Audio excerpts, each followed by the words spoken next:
Hello and welcome to A Cup of Conversation on BRT2 TV.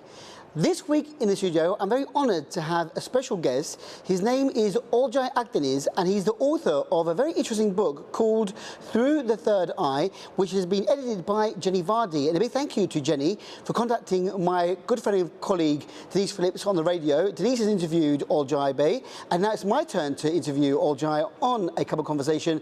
A very interesting story. But before we say hello to Olcay, this is some information that Jenny shared with Denise, and Denise passed on to me. Through the Third Eye. The story is amazing and is based on stories told to Olcay as a child here in northern Cyprus by an aunt over 70 years ago. It is a subtle mixture of history and legend involving Berengaria of Navarre and Richard the Lionheart, fictionalized by the appearance of Salim, son of Sinbad, and laced together with a liberal dose of philosophy and mysticism. Now, Olcay Akdeniz had a book signing very recently at the bestseller bookshop in Karakum. That was on Tuesday, September the 12th. And today he is here at the BRTK studios. So first of all, Olcay, welcome to BRTK and welcome to my program. Thank you very much. I feel very welcomed. When I heard your age, you were born in 1937. Correct. You remind me of my father, who is 1 year older than you. He was born in 1936. And my father lived in the village of Vuda, which became Akova later on. And he is a great storyteller too. Maybe that generation in those years, in the 30s, 40s, 50s, people were telling each other stories about village life, about legends. Let's go back to the beginning. Now, you were born in 1937. Where in Cyprus? I was born in the Nicosia Central Hospital. For my father being a police officer, he was obliged to be a person that could use the hospital facilities of the British Empire of the day. So you were born in the capital, Lefkoşa? Yes. And is that where you grew up? After the initial year or so, I believe that he was posted to Lefke for a short while. Mm-hmm. And I have very little memory of the time, but they are quite vivid. And then we went on to Omorfo. I believe he was there until the age of 10, where he was transferred to Lefkoşa, where I spent the further years of my education and growing up in the capital city of Lefkoşa. So you went around the island, came back to Lefkoşa again. Yes. And then at the age of 17, you left the island for the UK, didn't you? That's correct, yes. Why? What happened at the age of 17? When I was 16, I was lucky enough to be enlisted into the special constabulary. Although I was rather young of age, they accepted that I was experienced and, competent enough to be accepted. Eventually, I became the bodyguard to the Attorney General, Sir James Henry, who had just arrived from Malaysia. But on graduation, I realized that there was very little prospect of occupation in Cyprus for a Turkish Cypriot other than to continue being a police officer or become a teacher. And on my elder brother's decision to become a teacher, I realized that that venue was close to me, and I did not want to become an eternal police officer like my parents and grandparents. Right. So I did decide to further my education by going to UK. I know, listening to your interview with Denise on the radio, that you are the middle child of 7. Correct.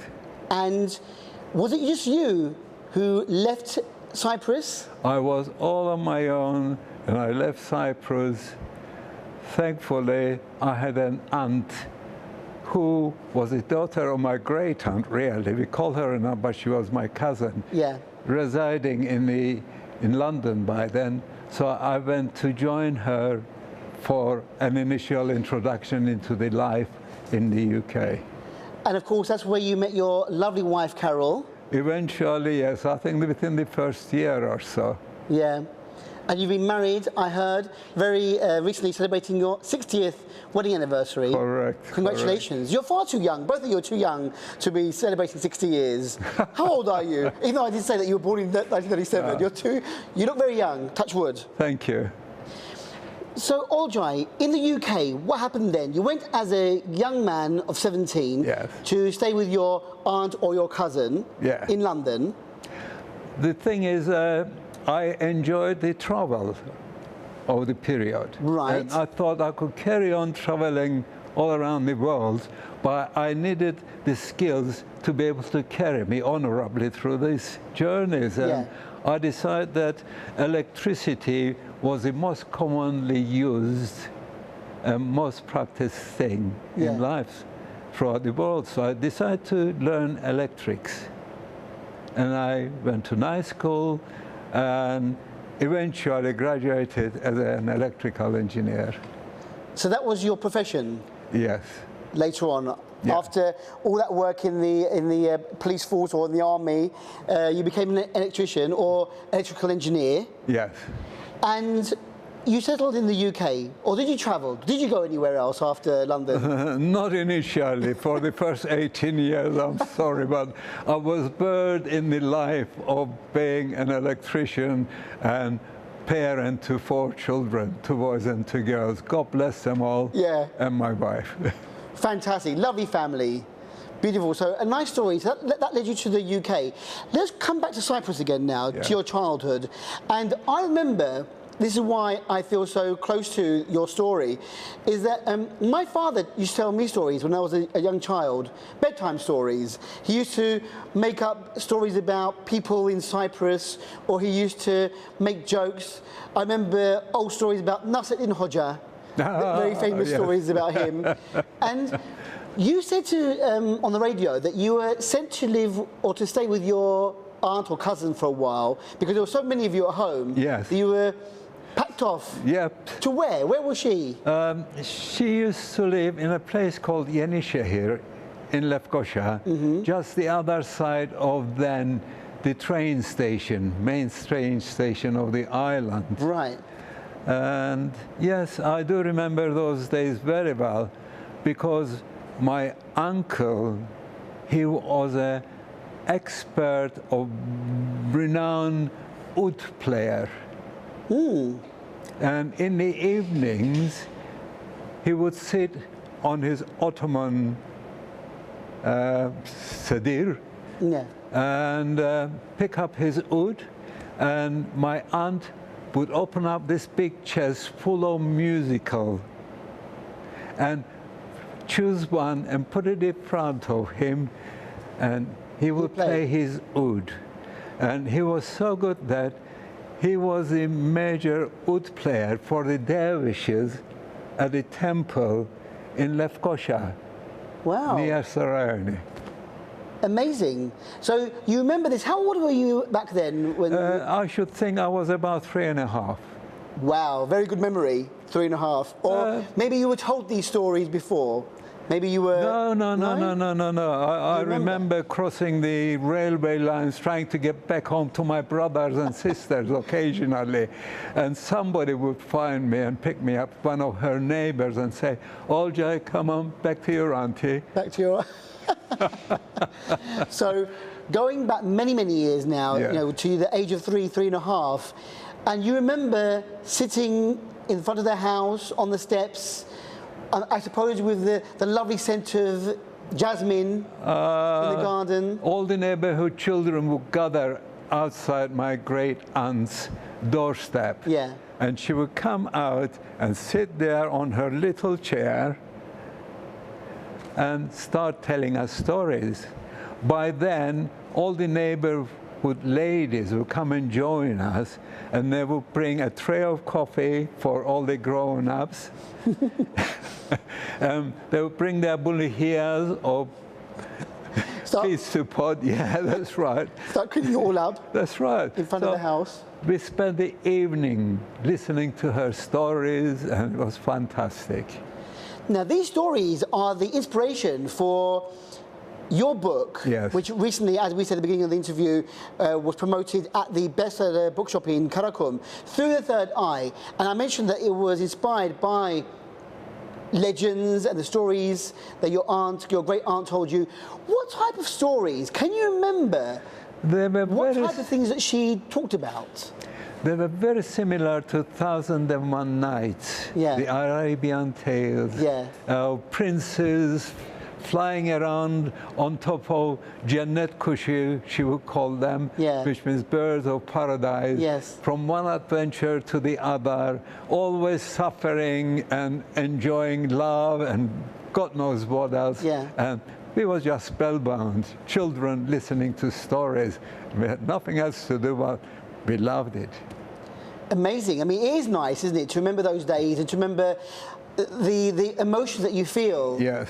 that you felt when you were listening to. She must have been a very good storyteller, your great aunt. She was fantastic storyteller, and she was so natural. That you believed everything. We believed everything. Not only that, it created a bond amongst us youngsters. Yeah.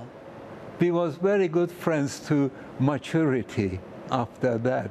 Yeah. Because we listened to the same stories, we drank the same water, we lived the same life almost. You mix in your book, Yeah. you talk about Queen Berengaria. Yes. And that's a real person. She is. married Richard the Lionheart. That's We know the correct. famous story of their wedding at the Hilarion Castle. No, Limassol Castle. Oh, sorry. Yeah. Or they had a honeymoon. They had they married at Limassol Castle, then they went on to a second wedding on the Holy Land.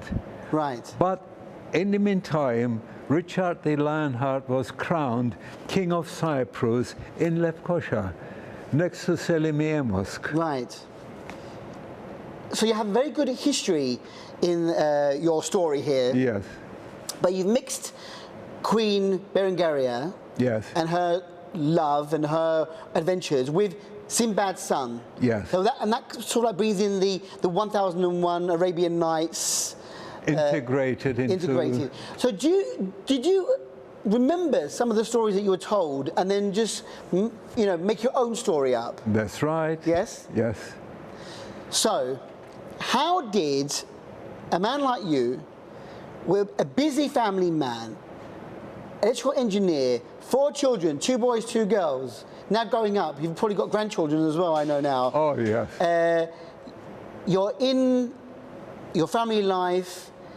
I heard that this book took you 25 years in the making, all the research and everything. Correct. What was the spark for Olcay Akdeniz to remember his past, to remember his childhood with his great aunts, to write a book? What inspired you to write Through the Third Eye? I think the name Berengaria, because when I went to the UK, in all my times, I came across many movies from Hollywood about Richard the Lionheart, Richard Coeur de Lion, Robin Hood and Richard the Lionheart, but there was never any mention of Berengaria, Queen of England. Yeah. Nobody knew about her. Nobody had heard about her. So I started digging through libraries, trying to find some knowledge about her real life.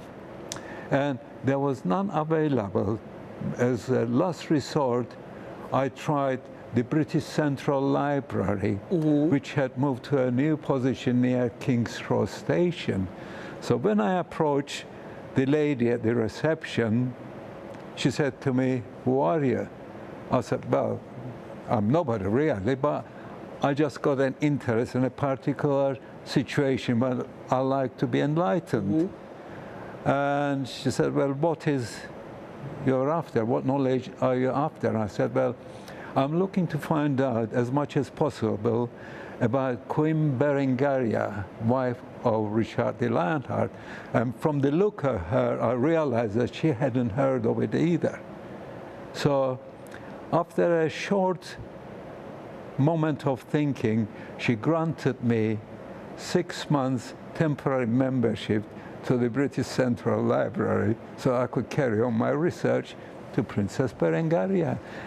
And this library, normally you need permission to go in. It's not one library where you can walk in off the street like you did. Only a member can. Only a member yes. can go in. And that is granted to scholars or well-known writers who are interested in further researching. Mm-hmm. And there was nothing on Queen Berengaria at any regular library that you went to? Never, never. In any medium, there was no mention of her. No mention of her whatsoever? No mention of her. History had deleted her.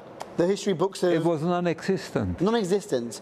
So, when you went to the library, what happened then? Did you find what you were looking for? Well, I eventually did with help of the assistants, because by then the whole situation was computerized in a very integral way. Mm-hmm. So with their help, I managed to trace some knowledge on the subject. And it took me back to the beginning, like her mother and father getting married. Mm-hmm.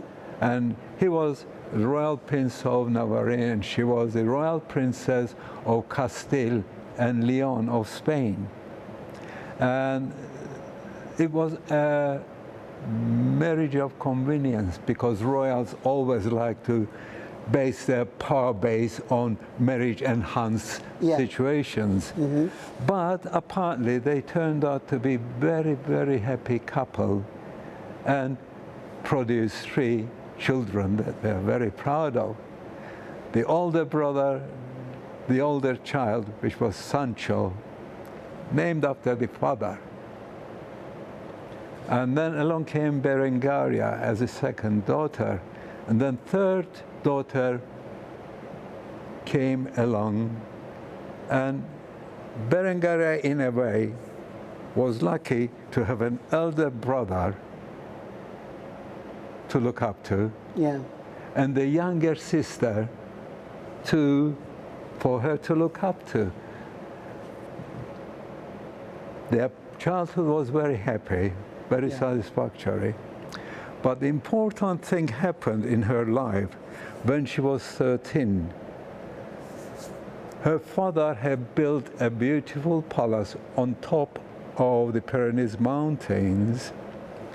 And the completion of the palace, he invited all the knights of the surrounding countries to come and participate in a tournament to celebrate the finishing of the palace, which happened to be the 13th birthday of the young Princess Berengaria. So Richard Coeur de Lion, the English know him Richard the Lionheart, but he probably spent most of his life in France, because her mother's holdings in France were far greater than the King of Paris. She was a fantastically well-known woman of massive richness, financially as well as culturally. Mm-hmm. And at the end of the tournament, her brother Sancho ended up tying the championship with Richard Coeur de Lion. Neither one of them won it. Mm-hmm. So Richard Coeur de Lion, for some reason or another, which can be explained later, accepted the purse of gold. And Sancho, who by then became Sancho the Brave, accepted the tournament trophy.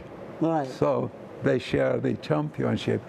And at that tournament, they had a dining of all the contestants with the king and the queen and Princess Berengaria sitting in the middle for her 13th birthday. And throughout the ceremony, dining ceremony, Richard stood up and indicated to the king and queen that he wanted the, what do you say, the scene for himself. And they said, yes, go ahead. And he sang a sonnet that he had just wrote Yeah. about the young princess. And it was a beautiful thing, and everybody stood up and clapped. Apparently, he was known for his sonnets at that time, and he had a good voice to sort of carry it out with. So that thing, although it many years later built up to a situation where Richard Lionheart ended up marrying Princess Berengaria in Cyprus. And in the book, there is a build-up to the situation. But at that time, I realized that my aunt's stories could only be told in conjunction with Princess Berengaria's stories. Because I'm not a historian. I don't think many people bother to read history books. But they are quite prepared to read if it is presented in a different manner. Yes. And that's how I was inspired, because of my, well, great aunt's stories about the Thousands and One Nights, which Sinbad the Sailor was obviously part of it, amongst many other stories. I thought, well, what happened to Sinbad? I decided to get him married and have a son. And retired from his adventurous sailings to a position in a society which eventually I got him to become the Admiral of the Sea for the Caliph of Baghdad. Very interesting how you bring everything together and how you incorporate your own twist on these stories. But what does Through the Third Eye actually do for us? Do you bring together Sinbad and Berengaria, or should we not tell too much about the story? People will have to read the book. No, that's right.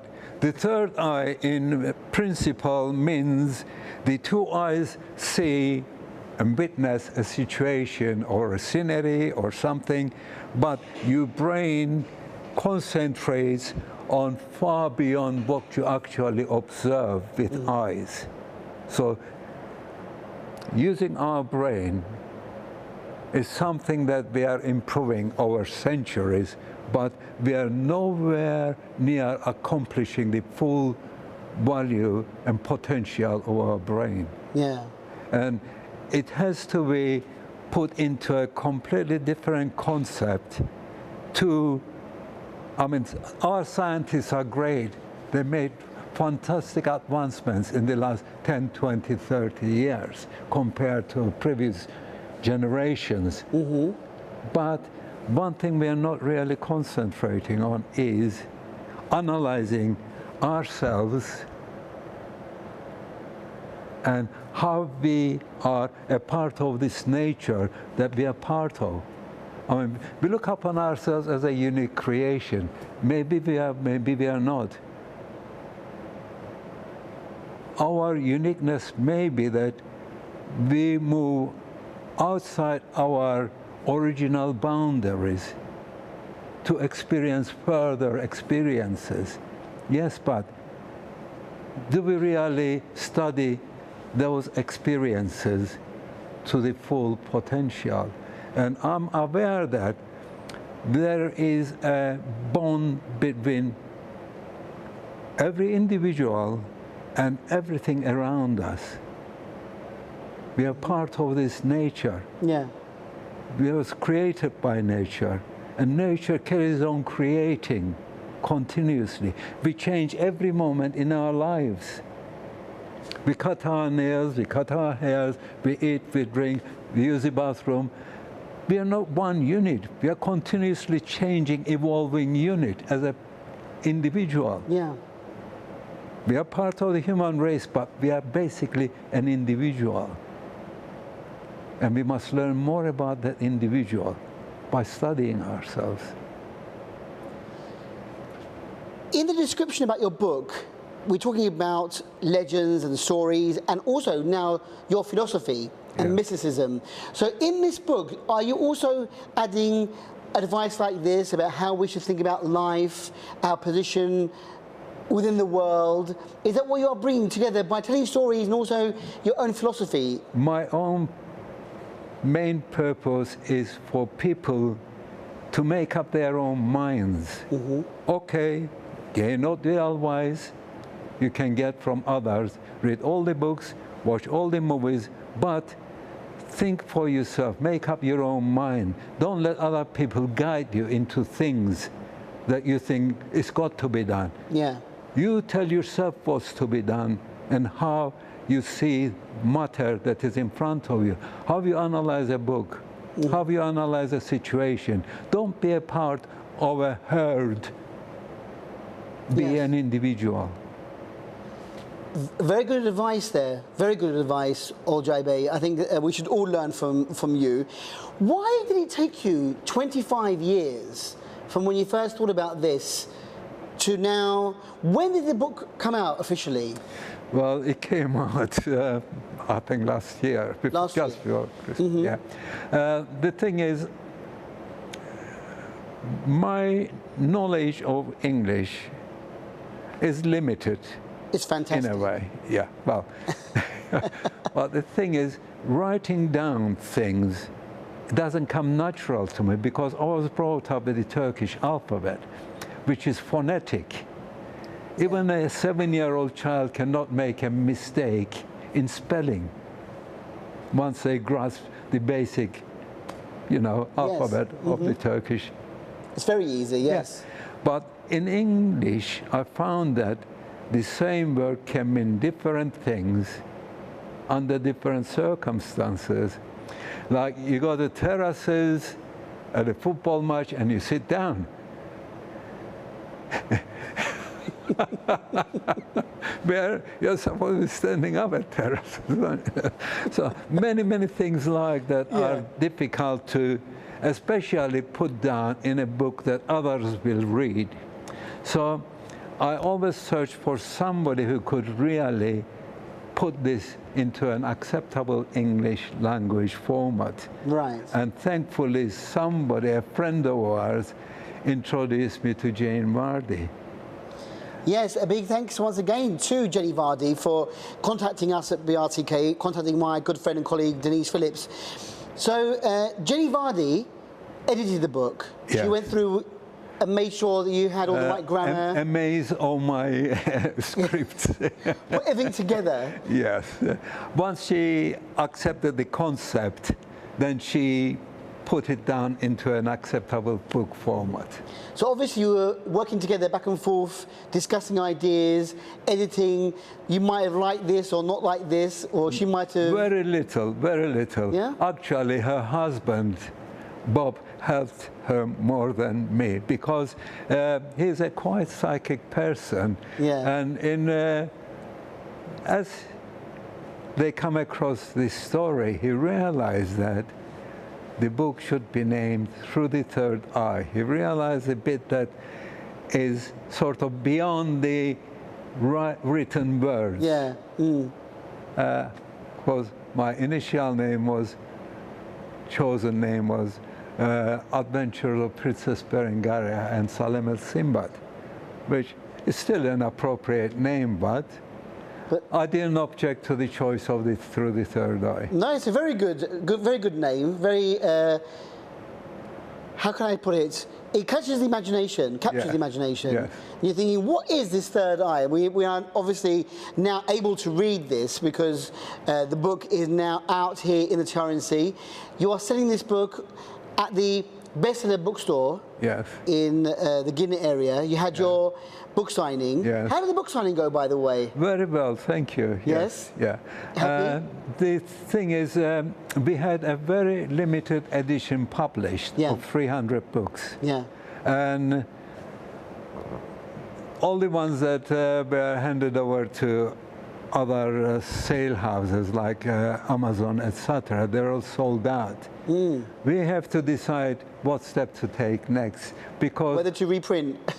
Up to now it has been an amateurish adventure, which very satisfactory to me, yes. Yeah.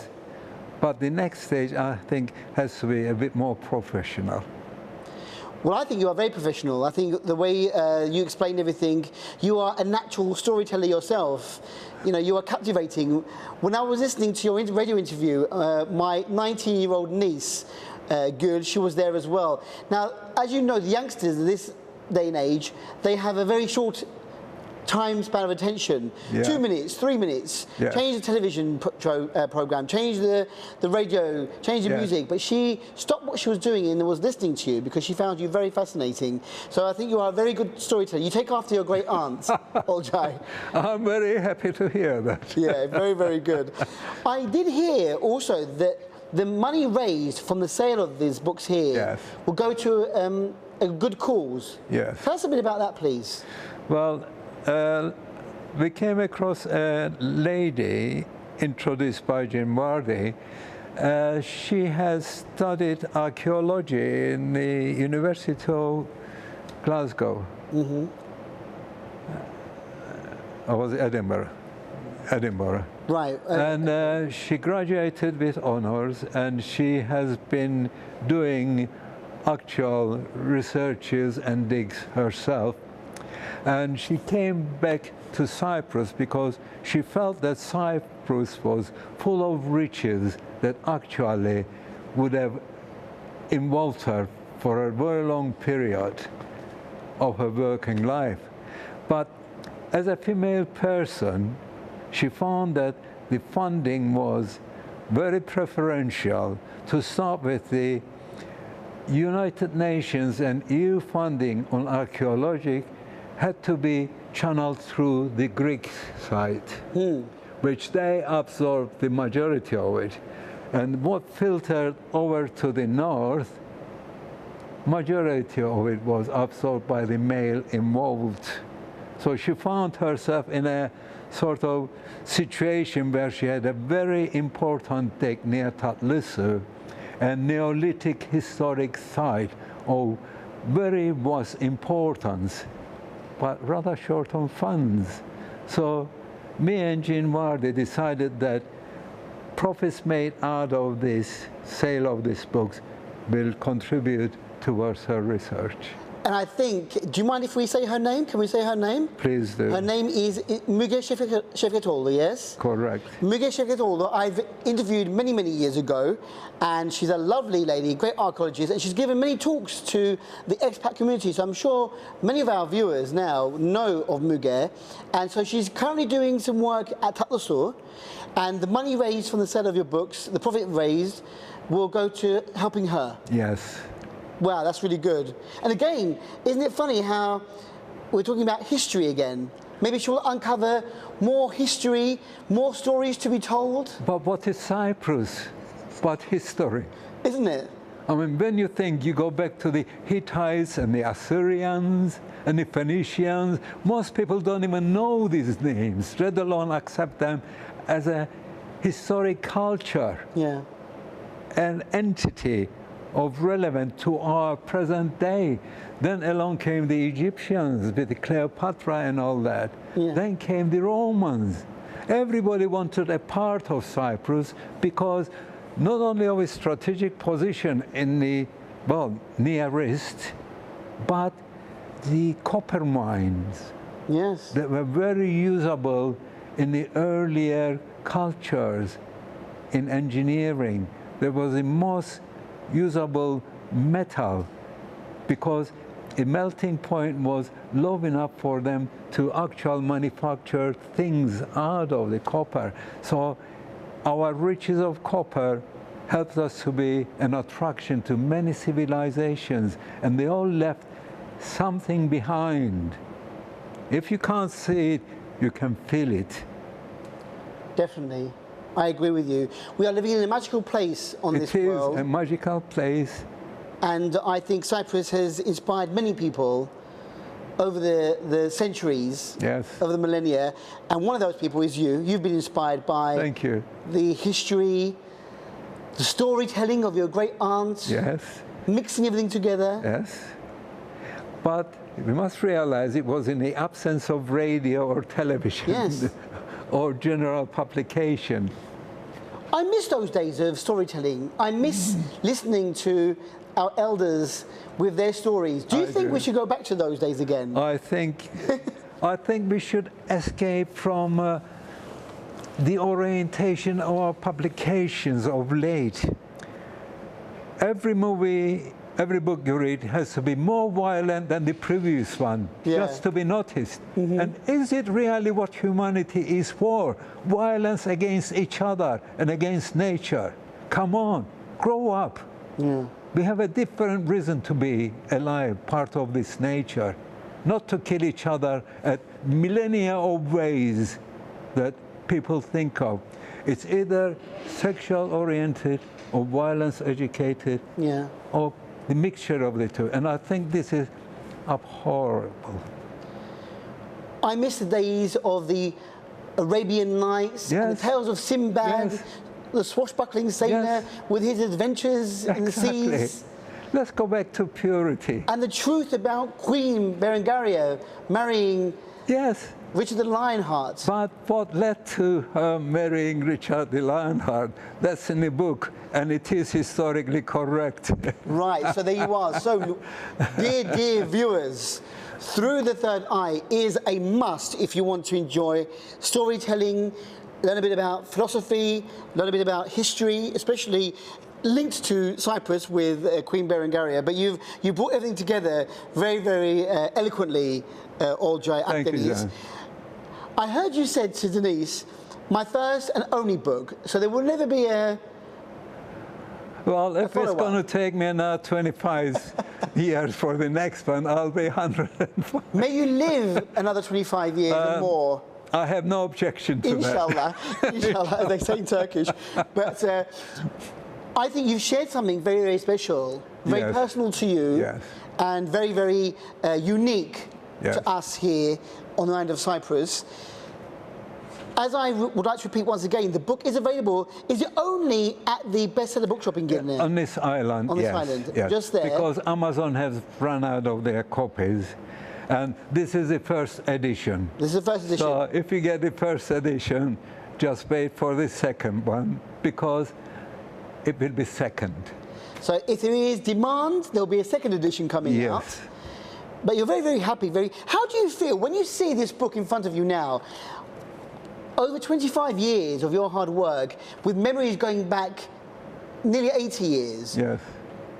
Are you proud? Are you happy? What do your family think? I know that you are supported by a lovely wife. Carol's here with us in the studio today. I know you have 4 children and many grandchildren as well. What do your family say about this? I'm very happy to be able to share it with everybody around. Yeah.